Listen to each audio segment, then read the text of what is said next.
Hello and welcome back to PHP Security Pitfalls. Broken authentication and session management is at number 2 of OWASP's 2013 top 10 list of most common and important vulnerabilities. Now, in the previous video we discussed password hashing, but another major component of broken authentication is session management. So let's look into that now. Broken session management is often used by attackers to impersonate other valid users, especially users who are logged in, of course. Since authentication is almost always handled through sessions, you can imagine that it's particularly important to make sure sessions work as expected. So what are the threats here? Let's have a look at how sessions work. I'll just create a new folder called sessions, and inside of that folder I'll create a PHP file called index.php, like so. So let's start a session by doing session start, and then let's just set some session variables. We'll do username equals Joost. Let's copy that. Then we'll do logged in and we'll do role. Logged in will be equal to true and role will be equal to admin, like so. Well, this is nothing new, of course, but it demonstrates how sessions work. Because sessions basically consist of 3 components. Let's dump them to the screen. We have the session ID, like so.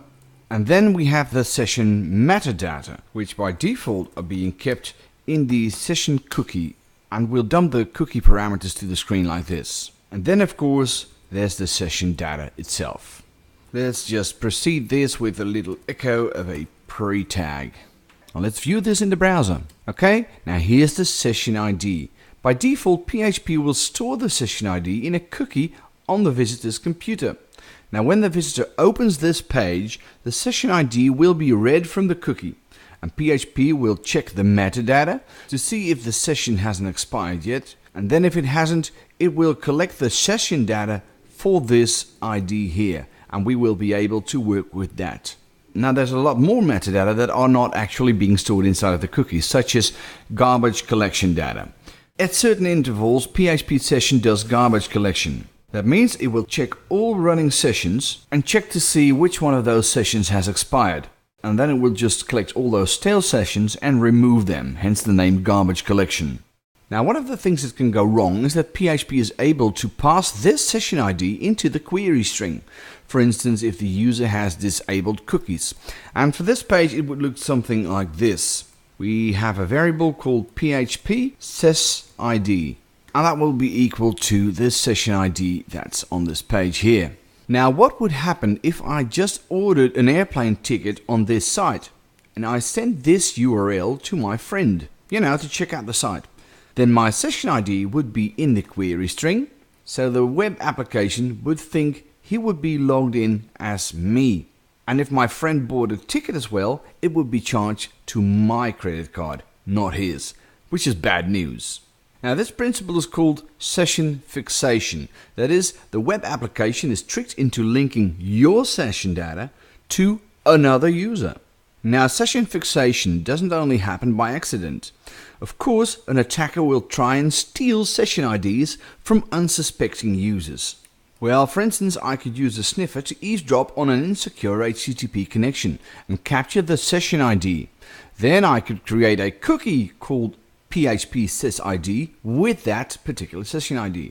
And now when I as an attacker visit the site, the application will link the session data from the other person to me.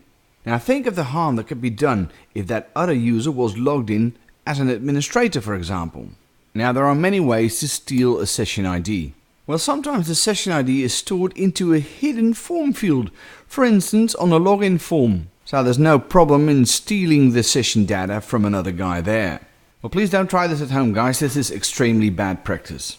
And now you wouldn't believe it, but some applications even store a hidden isAdmin field inside of a login form. Now this would make it particularly easy to just post such a form with the value for isAdmin set to 1.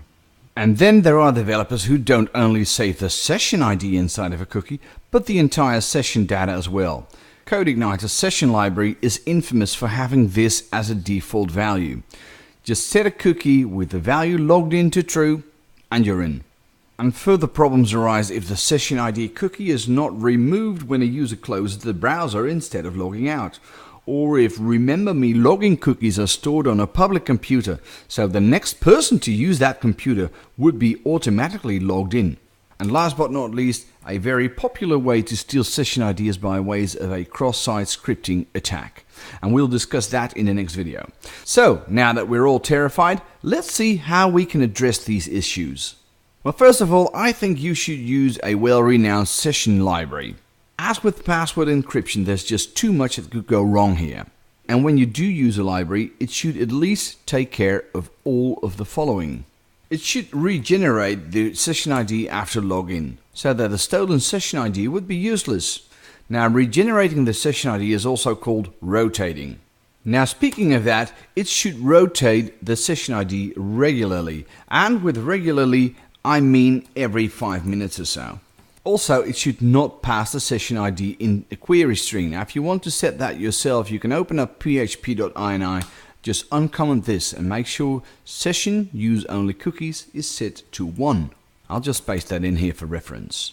And then at logging out, it should both destroy the session, so the user cannot use the current session ID anymore, and it should unset the session contents, so an attacker using that session ID cannot access those contents anymore.